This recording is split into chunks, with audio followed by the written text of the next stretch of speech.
All right. Well, why don't we go ahead and get started? Welcome to the ARO seminar series centered around the topic of auditory brainstem and midbrain. Today, we are delighted to have Dr. Melissa Caras as our speaker. My name is Kishore Kuchibhotla. I'm at Johns Hopkins University, and I'll be your moderator for today's webinar. Before starting today, if you have any questions during the presentation, please put them in the chat so we don't interrupt the speaker. After the talk, you are also welcome to virtually raise your hand to unmute and directly ask your question. I will call on you. Any questions that aren't addressed during the session will be answered. Melissa will try to answer in a follow-up email. Closed captioning for the meeting is available, and this session is being recorded and will be made available for additional viewing. If you're having technical difficulties, try and let me know, and we'll follow up on that. Okay, to provide some background on Dr. Caras, she's an assistant professor in the Department of Biology at the University of Maryland, College Park. Her research program seeks to reveal the neural circuit basics for auditory perception and perceptual learning with a specific focus on experience-dependent plasticity. And she does her work in her lab in gerbils. Prior to joining the University of Maryland, Dr. Caras completed postdoctoral training at NYU with Professor Dan Saines and examined the central consequences of developmental hearing loss. And she had a PhD at the University of Washington in Seattle, where she explored the impact of sex steroid hormones on auditory processing in wild-caught songbirds. One interesting thing that I noticed sort of reviewing her Google Scholar page is that she has a single author review from her PhD period. And this is a really interesting review about estrogenic modulation of auditory processing. And, I think for those who are grad students or postdocs out there and always think that you need to publish these types of perspectives or reviews with your advisors, this is a good example of I think, a really important idea that Melissa wanted to kind of get out in the world and decided to kind of go at it on her own. And I think it's a beautiful review, very well written. And I think it demonstrates that, even in this world where we always think we need other people to kind of to publish something, she was able to get something out in high impact in a meaningful way. And with that, I'd like to let Melissa take it over. Thank you so much. That was a great introduction. I will say to those grad students out there who are considering authoring a sole author review, tread carefully. It's a lot of work. Get your advisor involved if you can. Anyways, thank you so much to Kathy and the other organizers of the seminar series, keeping the ARO community in contact over these long, hot summer months. Looking forward to seeing everybody in February. But let's just jump in and get started. So thanks for being here. All right, so hearing is an active process in which listeners have to detect and identify sounds and segregate and discriminate stimulus features. And what a listener hears doesn't just depend on the acoustic environment, but really depends on several factors, such as whether the listener is attentive or distracted, whether the sound is meaningful or irrelevant, and really the overall context within which sounds are presented and the expectations and behavioral demands that are associated with that kind of context. And one of my favorite fascinating real-world examples of how context can shape sound perception was described in a study about telegraph operators in the late 1800s. So in telegraphy, operators use Morse code to send and receive messages, and expert operators perceive the complex combination of short and long sounds actually as words. They actually perceive words rather than as individual beeps, dots, and dashes. And this is very similar to what we do when we read printed text, right? You're not parsing individual letters, you see actual chunks of words. And for these operators, asking for a word to be repeated was called a break, and it was considered to be very, very humiliating to the operators. And knowing this, the operators would train their younger colleagues with the following trick. So I'm going to take a quote here from a study that was conducted in 1897 by Bryan and Harder. So here I quote, "The date and address of a message are sent at a rapid rate. The letters of the alphabet in order are then plainly but rapidly sent. The receiver expects a message. In the first few letters, he recognizes no word group. He hopes to see the connection farther on. He's finally compelled to break. It's possible to repeat this trick several times without the victim discovering it. In this case, evidently, the strenuous effort to recognize word groups has prevented the recognition of the letters of the alphabet in order." So the context here in which the operator is expecting a message consisting of words has so strongly shaped his sound perception that he can't recognize something as fundamental and basic as the letters of the alphabet presented in order to him. Now, if the operator were suddenly placed into a different context in which he's expected to recognize and identify individual letters, his perception would shift accordingly. And actually, that's how operators are trained. So sound perception is not only shaped by rapid shifts in attention or expectation or context, but can also be shaped over longer time scales by practice. So if we continue with the study of Morse code, for example, you can see that I don't know if you can see my mouse, but I'll just pretend you can. I'll keep moving forward as if you can see my mouse, but if not, I'll try to describe it. You can see that the number of letters per minute, that's on the y-axis, that a student operator can correctly identify when practicing Morse code, this steadily increases with practice. But it's a really slow process. It doesn't even reach the slowest rate of transmission that was used on the main telegraph line at the time until after 6 months of dedicated training. So these types of observations and many others since then, demonstrating both rapid and gradual shifts in sound perception, motivate a fundamental question that auditory neuroscientists have now tried to answer for several decades. And that question is, how do changes in sound perception arise in the brain? Now, the answer to this question is going to have relevance far beyond telegraph operators and Morse code. So for example, dyslexia and Tourette syndrome are both associated with impairments in auditory attention or filtering. And so understanding the neural mechanisms that orchestrate these processes is going to be important for developing successful treatment interventions. And similarly, if we think about longer timescales of shifting sound perception, practice can improve the ability to distinguish foreign phonemes, which is critical for language learning. And it's also able to improve speech recognition in individuals who use hearing aids or cochlear implants. But in both of these cases, improvements take significant time and effort to manifest. This is much like learning Morse code. And even with extensive training, you can still have perceptual errors. And so this presents a barrier to real-world learning, and understanding how changes in sound perception arise in the brain is therefore going to be critical for developing strategies that augment practice and allow perceptual judgments to improve more rapidly and reach higher levels of accuracy than currently possible. Okay, so given all of that, you now understand what the question is, and hopefully I've convinced you that it's an important question to answer. And so what do we know about how changes in sound perception arise in the brain? Well, we know from a lot of prior work that shifts in sound perception are accompanied by changes in auditory cortical processing. And so I'll just kind of walk you through one really classic and elegant example of this. So this is from Mesgarani and Chang in 2012. And in this study, epilepsy patients were asked to attend to one of two auditory messages. So here are your two messages. These are ready tiger, go to green 5 now. That was spoken by speaker 1, or a separate speaker said ready Ringo, go to red 2 now. And the sound spectrograms for each of these messages is plotted below with frequency as a function of time. And while this was happening, neural recordings were made directly from the auditory cortex of these patients using electrode arrays that were implanted as part of their preclinical workup. And the neural recordings were then used to generate reconstructions of the speech stimuli.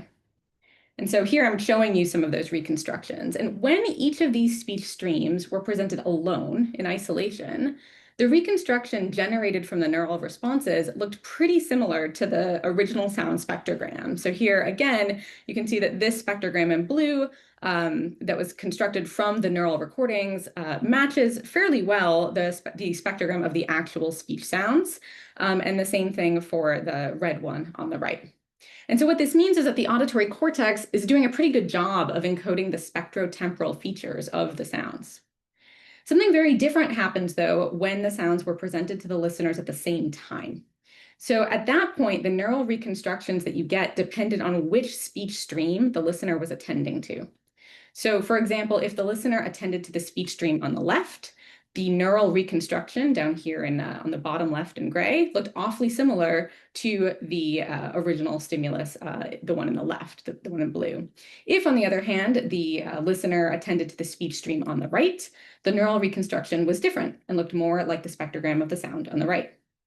So what this tells us is that the human auditory cortex preferentially tracks the attended speech stream, and this supports the general idea that attentional plasticity in the auditory cortex serves to increase the detectability of behaviorally relevant stimuli. Now, changes in auditory cortical sound processing are also associated with these longer practice-based improvements in sound perception. And so here's an example taken from our own data in which an animal practiced detecting subtle changes in sound amplitude. And over several days of practice, the animal's threshold, which is what I'm plotting here on the y-axis, decreased, indicating improvement. And what this tells us is that this animal's perception actually changed. They could now perceive sound features, subtle changes in sound amplitude that they could not perceive before training. And while this was happening, the neurons in the auditory cortex exhibited a similar improvement. And I'll go into detail later in this talk about how data like this are quantified. We're going to be talking a lot about data that look like this. But suffice it to say at this point, what you need to know is that in blue here is the average sensitivity of neurons in the auditory cortex recorded from the animal while the animal was actively engaged in practice. And you can see that over the course of several days of practice, the neural sensitivity, these thresholds, get lower or better, just like behavior does. So these things improve in tandem and parallel with one another. So taken together, these and many, many other studies have firmly established the idea that auditory cortical plasticity supports adaptive changes in sound perception. However, cortical plasticity cannot arise or act in isolation, right? So subcortical nuclei supply its input and receive its feedback. And some models posit that descending cortical feedback actually instructs the lambic or midbrain circuitry during learning. So mapping plastic changes at every auditory relay is therefore essential for a full causal account of how context and learning reshape sound representations. Now, prior studies have addressed this issue, but there's currently no clear consensus as to whether or how subcortical regions contribute to adaptive changes in sound perception. And this is for a few reasons. First, most studies that have examined this topic did so by recording neural activity from the auditory midbrain or the auditory thalamus under different behavioral contexts or during learning. But both of these regions, as many of you in the audience know, are composed of many different subdivisions, and they differ in their connectivity and function. And most of these prior studies either didn't specify which subdivision they recorded from, or they pooled data indiscriminately across subdivisions. And so as a result, there is considerable variability and therefore disagreement about whether neurons in these brain regions do or do not exhibit context or learning-dependent plasticity. Now, second, in almost all of these studies, recordings were made while presenting relatively simple sounds, like pure tones, at high sound levels. Very few of these studies used complex sounds or near-threshold stimuli, where arguably contextual cues or attention or prior experience would provide the most benefit to the listener, right? When things are less certain or more complex is when you might really need to rely on things like context or attention or experience. And finally, the few studies that did use near-threshold sounds failed to report measures of signal detectability or discriminability. Instead, they really focused exclusively on just quantifying firing rates.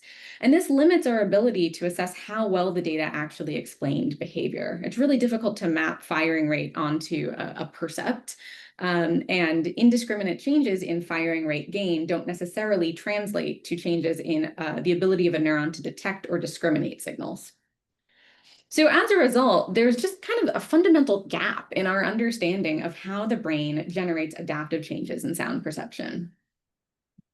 So today I'm going to tell you about some recent work from our lab that's attempted to fill this gap. Before I do, though, I wanted to take a moment to give all of the credit to Rose Yang, who's a very talented senior graduate student in the lab who collected all of the data I'm about to show you, developed all of the surgical approaches to collect the data I'm about to show you, which is not a trivial task. We could talk about that offline if you're interested. But anyway, credit is credit where credit's due. So all of thanks to Rose. Okay, so all of Rose's experiments it used a classic model organism for studying hearing, just like all the experiments in my lab do. And this model is the Mongolian gerbil. So gerbils are favored for auditory research. One, because unlike other commonly studied rodents like mice or rats, they have a human-like hearing range. They also have an extremely well-characterized auditory system. There have been decades of work devoted to understanding their anatomy, physiology, development, the response to hearing loss. Gerbils are also very easily trained on behavioral tasks, which is important if you're studying perception. And finally, our prior work has revealed that behavioral learning trajectories closely mirror those of human listeners. And so they're a pretty powerful model for understanding brain-wide changes during adaptive sound processing. So Rose began by chronically implanting 64-channel electrode arrays into the central nucleus of the inferior colliculus, or the ICC, which is in the bottom row here, or the ventral subdivision of the medial geniculate nucleus, or the MGV, which is in the top row here. And these subregions are both part of the ascending auditory pathway that transmits sound information from the ear up to the auditory cortex. And you can see the electrode tracks from just representative animals in green here. So she coated these electrodes with fluorescent beads. And so you can actually mark exactly where the electrodes were in the brain. She then recorded extracellular activity from these regions and analyzed the responses of single units that were sorted offline. And so here you can see some representative filtered voltage traces from 4 adjacent contact sites taken from the IC, and 2 single units that were sorted from this recording on the right. So Rose captured the responses of single units to presentations of amplitude modulated, or AM noise. So all animal vocalizations, including those of humans and gerbils, are composed of slow fluctuations in sound level over time. In humans, these slow amplitude modulations convey syllable and phoneme information, and they're sufficient for speech comprehension. And we can mimic these fluctuations in a controlled manner in the laboratory by generating broadband noise and then modulating its amplitude with a sinusoid. Now, to determine how sensitive neurons in the ICC or the MGV are to AM sounds, we needed to measure neural detection thresholds. So to do this, we presented stimuli that varied in their modulation strength, or their modulation depth. So depth is conventionally reported in decibels relative to 100% depth, or 100% modulation. And so under this convention, 0 dB denotes a full modulation, very strong modulation, and negative numbers indicate shallower depths. This is distinct from dB/SPL. So these were all played at a very audible sound level. So here, when I refer to dB for the rest of this talk, I'm referring to decibels relative to 100% depth, and I'm referring to modulation depth. So just to give you an idea of the type of sounds that these animals were presented with, I'm going to play 2 sounds for you now. First, I'm going to play you unmodulated noise, and at some point, that noise will unpredictably transition to 0 dB modulated noise, this full modulation. Now, if we were live, I would ask you, those of you in the audience, to raise your hand when you hear the modulation. I can't see any of you, sadly. For all I know, my computer has disconnected and I'm speaking into the ether. Hopefully you're still there. So if you are, just play along with me and try to figure out when you can hear the modulation. It should be fairly obvious.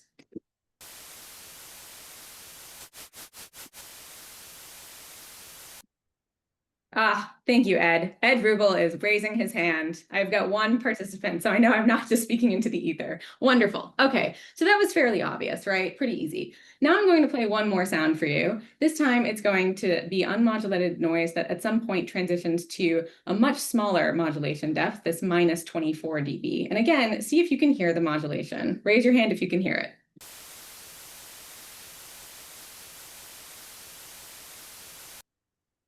So some of you raised your hand before the modulation came on, so nice try. You didn't actually hear it, you thought you did. Lots of other people did not raise their hand, and that is because you have not practiced with these stimuli. You are not experts yet. I can hear these stimuli. I have heard these stimuli way too many times for it to be healthy probably at this point. But the point is, with practice, you can get better at detecting these modulations, and that'll become important later in the talk. Okay.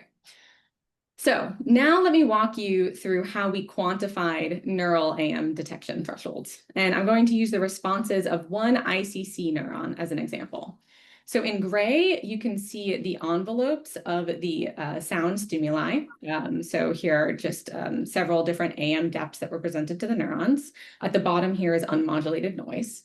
And below each stimulus in purple, you can see the evoked response for this neuron depicted as a post-stimulus time histogram.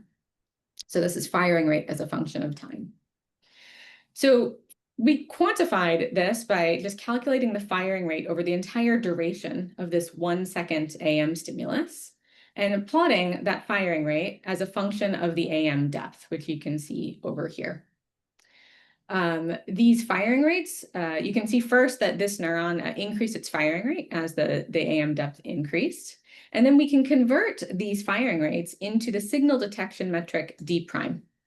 So here, I can go into detail offline about exactly. Didn't want to pop and the center's burned. I'm like, what is wrong with the microwave today? Somebody has their on. Okay.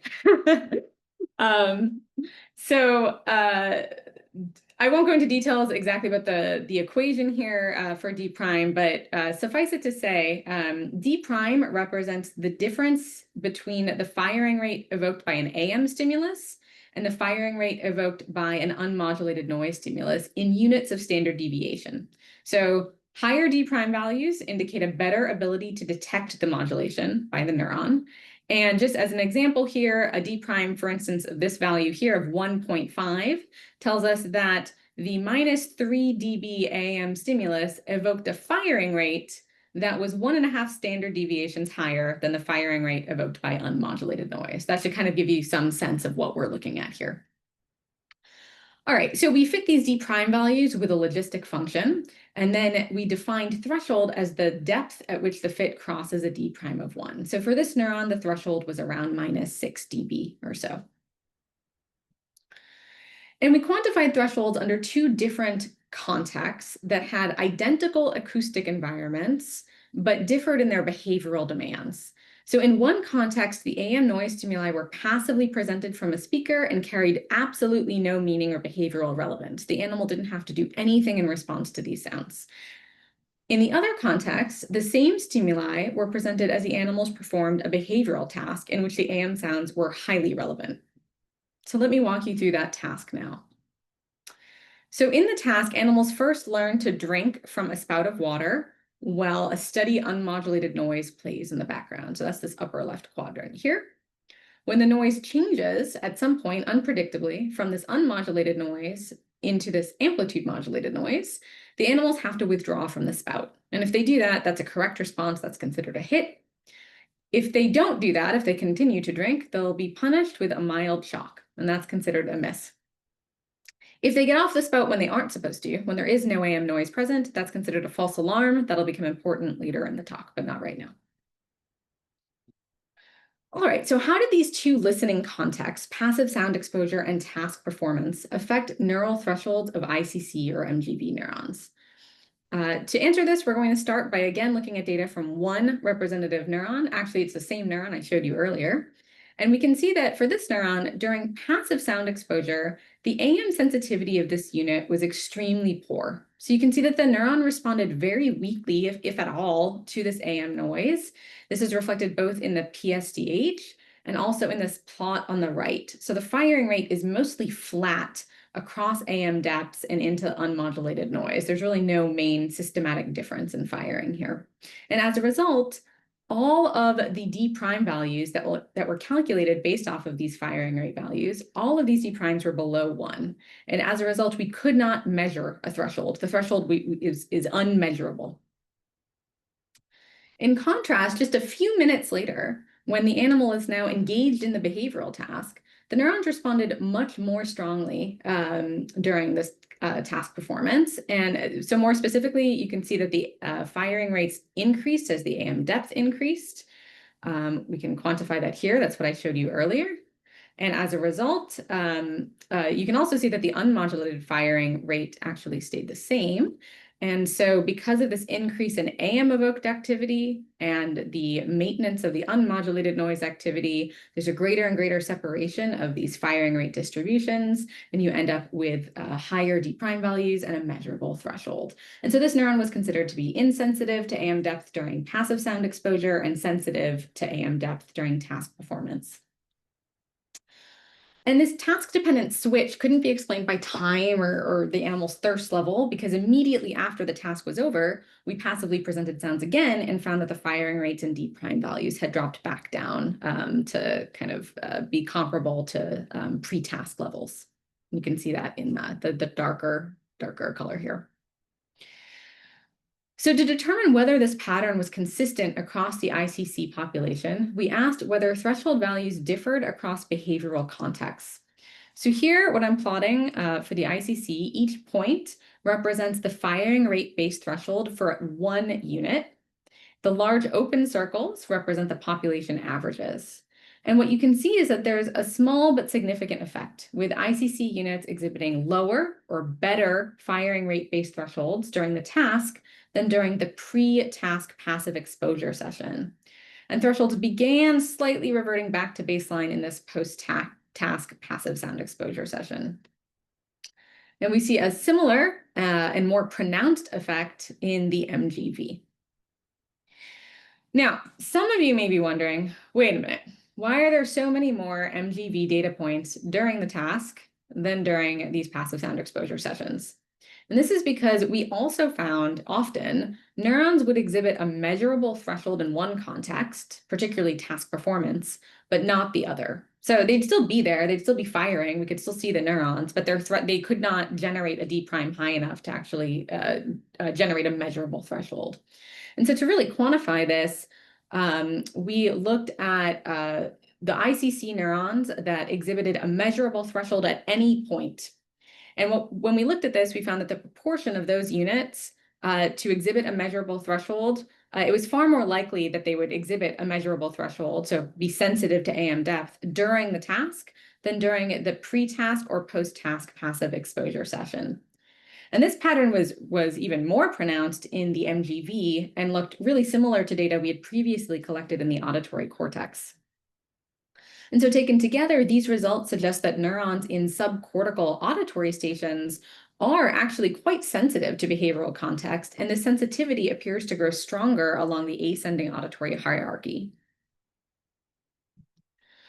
Now, those of you who are familiar with subcortical sound processing, which I imagine is a lot of you in the audience, given that this is an ARO seminar series about the brainstem and midbrain, might be thinking to yourself, hold on, in subcortical auditory regions, temporal representations of sound stimuli are often much more prevalent than rate-based representations, and neurons generally phase-locked sound stimuli. So you might be wondering, well, does behavioral context affect neural thresholds that were calculated using a metric that takes phase locking into account? We wondered this too, and so we repeated these analyses using the cycle-by-cycle vector strength instead of firing to calculate D prime. So for those of you who aren't familiar with vector strength, just a very quick tutorial so you can follow the rest of the talk. Basically, it measures how tightly neural spikes are phase locked to a repeating stimulus, and it ranges from 0 to 1. So 1 would indicate perfect phase locking, meaning that a neuron, for instance, always spikes at the exact same phase on each cycle of a repeating like sinusoidal stimulus like this here. So here, each of these rows would be a single trial. Each of these would be a spike for the neuron. A vector strength of 0 would indicate that the spike times are uniformly distributed across each cycle and are unrelated to stimulus phase. So this would be kind of more like the example on the left. Now, we used a version of vector strength that was published by Shihab Sharma's group in 2011, and this calculates vector strength on a cycle-by-cycle basis. So again, for those of you in the know, the reason we did this is because it avoids many of the pitfalls associated with the original vector strength metric from 1969, like inflated vector strength values when you have low firing rates. Importantly, also, vector strength, both the original and this updated version, are calculated on a trial-by-trial basis. And this permits us to calculate mean and standard deviation values, which is necessary for converting vector strength measures into our signal detection metric of D prime, just like we did for firing rates. So when we did this, what did we find? So here's another example from the ICC. The first thing I want you to note is that for strong AM depths, this neuron phase locked the AM sound pretty well. So the PSTH, the firing rate below, you can see very clear peaks that kind of correspond to these individual AM cycles. The second thing I want you to note is that this phase locking gradually weakens and disappears as the AM depth grows weaker. Finally, I want you to note that even though this neuron appeared to fire fewer spikes during passive sound exposure, so the firing rates in general just appear to be lower overall when you're not in the context of the task, the neuron still continued to exhibit solid phase locking. You can still see these kind of peaked responses that line up with the stimulus cycles. So to quantify this, we again calculated that vector strength cycle by cycle metric as a function of AM depth. And you can see that vector strength, here I'm just going to continue to say vector strength. I'm always meaning the cycle-by-cycle version of the vector strength metric. Vector strength increases as the AM depth increases, but there doesn't appear to be an effect of behavioral context. All of these lines are just falling on top of one another. And so when we convert these vector strength values into D prime, there are no real robust major differences, and the neural threshold is identical across conditions. When we asked whether this pattern was consistent across the ICC population, we found that it was. So average vector strength-based thresholds did not significantly differ across behavioral contexts, and the same was true for the MGV. So task performance does not affect vector strength-based AM sensitivity of neurons in the ICC or MGV. So just a quick recap of what I've shown you so far. So rapid shifts in spike rate, but not phase locking, appear to mediate task-dependent improvements in subcortical AM sensitivity. And this effect appears to grow stronger as we ascend the auditory hierarchy, right? So the proportion of units exhibiting measurable thresholds is much higher during the task in the MGV and in the cortex than in the ICC. All right, so at the beginning of the talk, I highlighted two different timescales on which changes in sound perception occur. There are those rapid shifts that result from sudden changes in attention or context or expectations or behavioral demands, and that's what we just focused on. But there are also these more gradual shifts that emerge over the course of learning. And so to determine whether the ICC or MGV are involved in this kind of latter process, we trained animals over several days to detect smaller and smaller modulation depth. So just like when I played those sounds for you, and most of you probably could not hear the -24 dB stimulus, with practice over several days of training, you indeed would be able to hear it. And our animals eventually can hear low AM depths too with practice. And so we quantified behavioral performance by calculating behavioral D prime values. So here, D prime is the difference between the hit rate, which is the rate at which the animal correctly withdrew from the spout when the AM noise was present, and the false alarm rate, the rate at which the animal incorrectly withdrew from the spout when the AM noise was absent. Just like the neural D prime, behavioral D prime is in units of standard deviation, with higher values reflecting better performance, a better ability to detect these modulations. And so now we can compare neural and behavioral AM sensitivity directly using the exact same units and scale. So here's what a typical gerbil's performance looks like on the first day that we present these difficult AM stimuli. What you can see is that as the depth becomes smaller, the animal's ability to detect these depths decreases. The D prime gets worse, and this is similar to what we see in the neural data. And as the animal continues to train with increasingly challenging stimuli, the animal improves its ability to detect smaller and smaller AM depths. So just to kind of highlight this for you here, an AM depth of -12, which I'm highlighting here in yellow, was impossible for the animal to perceive on day 1, but was detected with ease by day 5. Now, to quantify this extent of learning, we can ask how the animal's threshold changes over time. And again, we define threshold as the AM depth required to achieve a D prime of 1, just like we do with the neural data. And so when the animal's a novice on the first day of testing, you can see that the threshold's relatively poor, around -8 or 9 dB. But over the course of just a few days, the thresholds decrease. They shift towards smaller AM depths, so indicating improvement.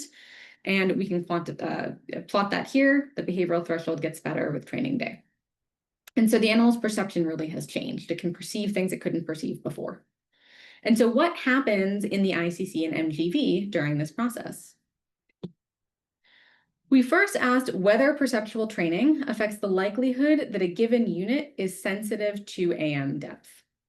So in the ICC, we found that the proportion of units exhibiting a measurable threshold stayed relatively constant across training. And this was true both for thresholds that were calculated using the firing rate-based metric, like the firing rate-based D prime values, or thresholds that were calculated using the vector strength-based D prime values. You'll note that there are far more neurons in the ICC that exhibit measurable thresholds when using the vector strength-based D prime values, and that makes sense. Again, ICC neurons really like to phase lock. But again, there's no systematic change with day, which is what we're really asking about here. We saw something very different in the MGV. So there, the proportion of units exhibiting measurable thresholds steadily decreased over the course of several days.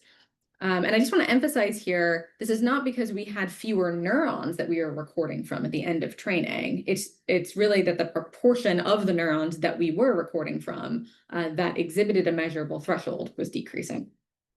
And this was true both for firing rate-based and vector strength-based thresholds.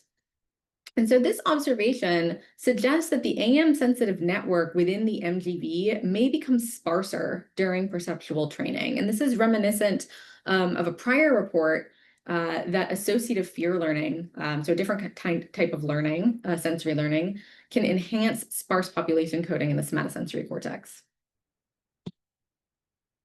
So we next asked whether perceptual training had any effect on the thresholds that were measurable, focusing only on those obtained during task performance, so while the animals were actively practicing. And so let's first look at the data from the ICC. In black here, you can see the average behavioral thresholds for each day of training for all of the animals. And as expected, the thresholds decrease or improve, indicating that they're learning. Now, in blue, I'm showing you the firing rate-based thresholds. So this is averaged across all units and all animals on a given training day. Just note, though, that any statistics that I'm reporting to you take in subject into account in our analyses to avoid pseudo-replication. So what you can see here is that these thresholds, the neural thresholds, significantly improved over the course of training, and that this improvement occurred in tandem with behavior, with the average sensitivity of the ICC neurons closely tracking the average perceptual sensitivity across training days. And we found very similar results in the MGV. So firing rate-based thresholds improved and tracked behavior over the course of training. Now, to explore the relationship between neural and behavioral thresholds further, we asked whether average firing rate-based thresholds predicted behavioral thresholds. So here, each data point represents the behavioral threshold for one subject on one day, and it simultaneously collected firing rate-based threshold, which was averaged across all ICC units recorded in that animal for that given day. And the data points of the same colors indicate that they were all collected from the same animal. And so what you can see here is that in the ICC, firing rate-based thresholds and behavioral thresholds are significantly, moderately correlated. And we found a very similar relationship, perhaps a slightly stronger relationship in the MGV. So together, these results indicate that rate-based representations of AM stimuli in the ICC and the MGV significantly improve during perceptual training and are associated with corresponding improvements in AM depth perception.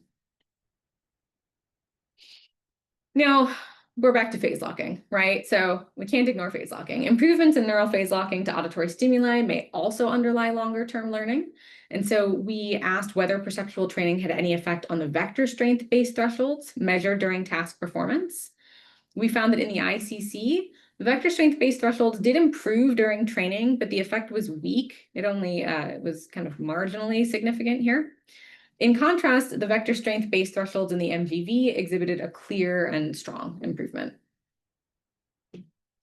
Similar to our observations about rate-based thresholds, we found that the vector strength-based thresholds were significantly correlated with behavioral thresholds.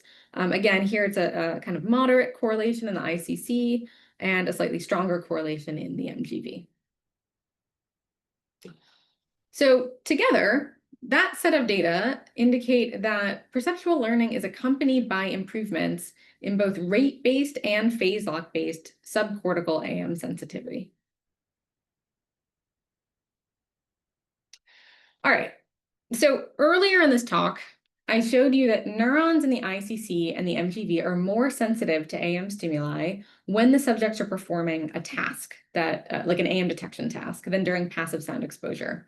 And it turns out this is also true in the auditory cortex, but importantly here, this is going to be critical for this next part of the talk, the magnitude of this task-dependent effect grows stronger over the course of perceptual training. So there's an interaction between context and learning. And so what do I mean by this? I'm going to walk you through an example here so you really can grasp it. So on the first day of training, perceptual training, when the animals are still AM detection novices, so they know the task, but this is the first time they're being presented with challenging AM stimuli. If we measure firing rate-based thresholds of neurons in the auditory cortex, so we're out of the midbrain, out of the thalamus for the moment, we see that these thresholds are lower or better during the task than during passive sound exposure. So there's already some kind of task-dependent modulation occurring in the auditory cortex right away, even on the first day of perceptual training. And I'm just going to replot those data for you here, right? So these thresholds during the task are better than during the passive sound exposure session on day 1 of perceptual training. Now, as training progresses, the firing rate-based thresholds that are obtained from auditory cortical neurons that were recorded while the animals perform the behavioral task improve, right? You can see a clear improvement in these neural thresholds. In contrast, the firing rate-based auditory cortical thresholds obtained during the passive condition only improve a little bit.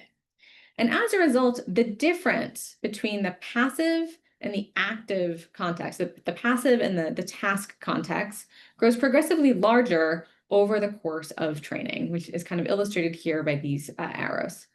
And what this suggests is that training is strengthening this task-dependent modulation of the auditory cortex. Now, we wanted to know whether something similar occurs in the ICC or MGV. And so here's what we found. So in the ICC, there was a clear effect of context on firing rate-based thresholds. The thresholds were better during the task than during the passive sound exposure session. I already showed that to you in a different type of plot earlier in the talk. But overall, this effect remained relatively constant over time, right? There was a lot of variability in the data. There was no significant interaction between context and perceptual training day. In the MGV, on the other hand, the context effect grew much stronger over time, resulting in a highly significant interaction between behavioral context and perceptual training day. So what this meant is that on task performance had a much larger impact on firing rate-based MGV thresholds on day 7 compared to day 1. And this is very similar to what we observed in the auditory cortex. When we repeated these analyses using vector strength-based thresholds, we found no effect of context, which is unsurprising. Again, we already showed you that earlier in the talk, but also no interaction between day and context. And this is true both for the ICC and the MGV. So the thresholds get better, there's learning, there's improvement, but there's no effect of context and no interaction. So let me sum up what I've shown you today, because there was a lot that we went through, and then we can kind of open it up to questions or discussion. So we found that in the ICC and MGV, neuronal sensitivity to AM, a temporal cue that supports speech perception, is better when animals perform an AM detection task compared to when they're passively exposed to the same sounds. And this task-dependent effect is largely mediated by changes in spike rate rather than stimulus phase locking. And this task-dependent effect also grows stronger over the course of perceptual training. In general, these results become more pronounced along the ascending auditory hierarchy, with the results in MGN largely mirroring those of auditory cortex. And together, these findings confirm that subcortical auditory stations exhibit strong neural signatures of active listening and learning.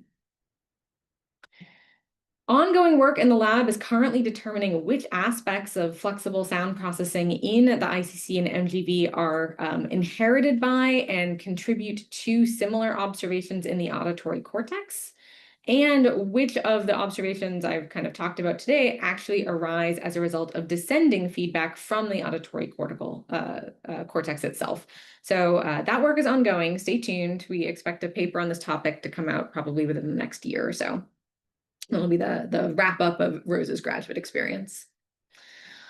All right, so with that, I just want to thank all of my current and former lab members, again, particularly Rose, who really spearheaded this entire project. I'd like to thank my funding sources. In particular, again, all of this work was funded by an individual NRSA awarded to Rose from the NIDCD. And with that, I am happy to take any questions you may have. So thanks for listening. I hope you're all still there. Thanks for the great talk. If folks are interested in asking a question orally, please raise your hand in the Zoom function. We do have a question in the chat. Would they like to say it out loud, or should I just read it? Not a hand. I will just. Yeah, go ahead, please. All right, thanks for a great talk. We're watching this and realizing that most of the ICC neurons that we study do have measurable thresholds for rate and lower thresholds for timing, but we tend to test them at their best modulation frequencies. And we realize we don't know what modulation frequency you were testing. Great question. Yeah, we were using 5 Hertz. Which is not the best modulation frequency probably for the IC. The reason we were doing that is to allow for comparisons with the auditory cortical data that we had previously recorded using this 5 Hertz stimulus. So yeah, we would expect probably there would be differences if we use a different rate in terms of the proportions of units. And also one thing I should point out too is that a lot of other studies that do this kind of work often, especially if you're doing anything where it's like head fixed or something, they might be using a carrier frequency that is matched to the best frequency of the neurons. And here we're just using broadband noise as our carrier to kind of maximize the number of neurons that might be responsive. So there probably, I would expect there to be differences, certainly depending on like the specific stimulus attributes. But in general, using the same exact stimuli and comparing across the hierarchy, that allows us to kind of make these comparisons. Thanks. That explains a lot. Yeah. You're right. I see neurons are not very sensitive at 5 Hertz. Yeah. And that was Laurel Carney from Rochester. I have a question while we wait for others to raise their hand. So that was a great talk. I guess one question I have is a bit technical about the way you computed VSCC, the vector strength, but also maybe the implications, right? So the modulation rate is 5 Hertz. The carrier is broadband noise. And I was wondering whether in this context, does that measurement, the vector strength measurement, actually track the amplitude of the envelope rather than the sort of traditional phase locking to the fine feature and fine structure? And so in the examples that you showed, it seemed as though you're tracking the envelope of the AM sound and not necessarily the precise timing within a particular phase. And so, how would you, one, like addressing that, but then how does that, affect your interpretation, one way or the other? Yeah, I mean, so it is calculating phase locking. We didn't, for our auditory cortical experiments, we actually used, we actually measured power at the modulation frequency, which takes into account what you're describing, which is like really like the rate, both the amplitude and the phase locking. Like it's kind of like a combination of both, right? It's like the power at that frequency, how much firing are you getting? And we saw very similar results in the auditory cortex if we used power versus firing rate. But here we really wanted to stick with a metric that really is focused specifically on phase locking. And so the metric, I can share the paper with you. It's like a 2011 paper by like Pinbo and Shihab. Yeah, I mean, it's basically just a variation of the original vector, like true vector strength measurement. It just, because it calculates it on a cycle by cycle basis, you can avoid the issue of inflated vector strength values with low firing. Okay. I don't know if that answers the question. A little bit, but we can catch up later. There's another hand up from George Ordway.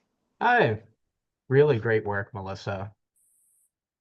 Oh, you muted yourself? Yeah, I meant to lower my hand, sorry. Okay. I'm curious about if the amplitude modulation was made into the modulation of a tone. That would definitely affect the firing rate of the neuron based on its tuning curve. But do you think it would affect the vector strength if instead of AM of noise, it was AM based on a particular frequency?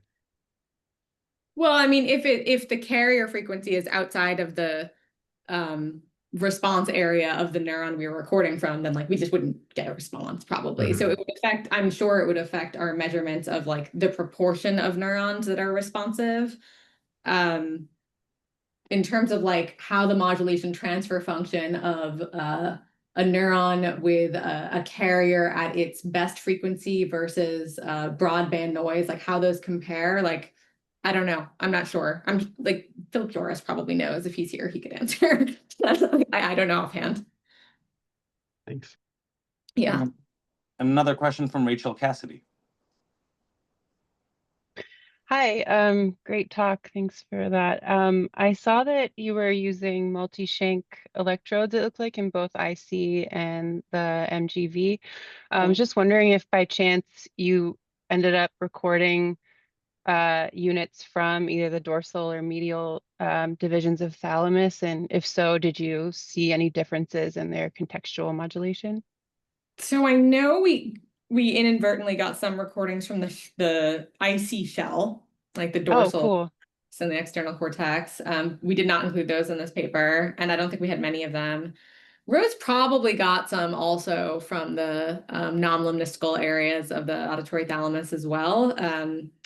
But I don't know if there was even enough of those to quantify, like to make sense of even Right. to them. But she probably is sitting on some orphan data there. And so if you're interested, let us know.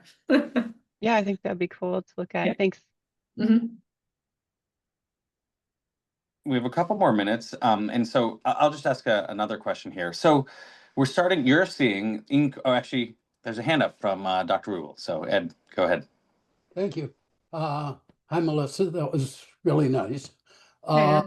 I'm wondering why you avoided the cochlear nucleus. Because my student has to graduate. Okay. I mean, just you got to start somewhere. So we just started working our way down. And so that's where we are. Yeah, I don't even like, so the MG was like fairly straightforward to target with chronic electrode arrays. The IC was actually much more difficult because in a gerbil, it sits right under a giant blood sinus. Rose even had to develop a strategy to like implant the electrodes at like a really steep angle to like kind of basically shove them under the blood sinus to get into the IC. I don't know. I haven't tried ever recording from the cochlear nucleus, so I don't know how the I don't know like what the practical considerations would be for a chronic recording approach there would be. Well, I think I told you this. The only papers I know recording it in behaving animals or supposedly or trained animals was Jim Olds' old data that I can't locate. I think I tried to locate it once for you. The other thing I'm wondering is after these animals are trained, will the anesthetized brain show the same response change? It's a good question. We don't know. We've never done that. I mean, the fact that you see, you know, in the thalamus, for instance, you don't see like really much of a hint at all of any change in the passive condition. Part of this had to do with like how we treated unmeasurable thresholds, but regardless, during the passive condition, the learning effect is very attenuated. And so my suspicion would be that under anesthesia, it would continue to be very attenuated if present at all. But we've never done that. And you haven't done any experiments like cooling cortex? No, but so I can show you data where I don't know if I can. Oh, just here we go. Hold on. Let's see if I can pull up some other data for you. We've never cooled cortex, but we have infused. Here we go. Let me just share this for you. We have infused a low dose of mucimol into auditory cortex. It was carefully titrated to allow for, we could still get psychometric functions from the animals. They could still hear and do the task. And we're asking whether it impacts learning. And so this was from like my older paper. The idea was that we trained them. We got an initial psychometric function. Then we infused a very low dose of mucimol into bilateral auditory cortex. Then we switched to saline infusions. And then we asked what happened. And so in black here. These are recorded where? These were recorded in, there's no recording. So it's just behavior, but it gives us like it would allow us to make a prediction about what we would see neurally because the neural data and the behavioral data track so closely.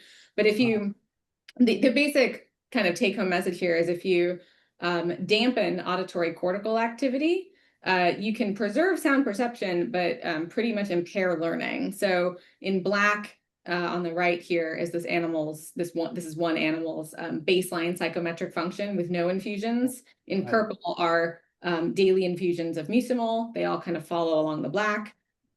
We switch to saline. There's clear improvement. I could go further into details about other controls we did to verify that the mucimol wasn't just blocking the expression of learning, but suffice it to say, yeah, you need some minimal amount of auditory cortical activity for the animals to undergo learning. And so one of the experiments we would like to do is to repeat this experiment, but record in the subcortical areas and then ask like what happens. Yeah, what I was more interested in were the similarities of the geniculate neurons due to the input, the downstream input from the cortex. That is that driving this? Is the cortex actually driving this similarity of the geniculate? Or yeah, I think that is like a really critical question. So right now, Rose is working on, she's been looking at the dorsal shell of the IC and the layer 5 corticofugal neurons that project to the IC, and she's been kind of focusing on the role of that feedback connection in all of this. And the next obvious step would be then to focus on the connection from like the layer 6 neurons and the other layer 5 neurons to thalamus. try and convince somebody else to do that. Rose needs to graduate. Oh no, Rose will not be doing that. Rose is graduating. Rose is on the market for a postdoc. Rose is going to leave and be on her merry way. So yeah, no, it won't be Rose. Well, I think that gets us to 1 o'clock. Congrats, Rose and Melissa. Fantastic talk, super clear. And I guess to everybody, I don't know if there's another one this summer, ARO seminar. There's a couple more, I think. There's a couple more, right? But I guess see you around here in the near future. Thanks again. Sounds good. Thank you. Bye, everyone. Bye.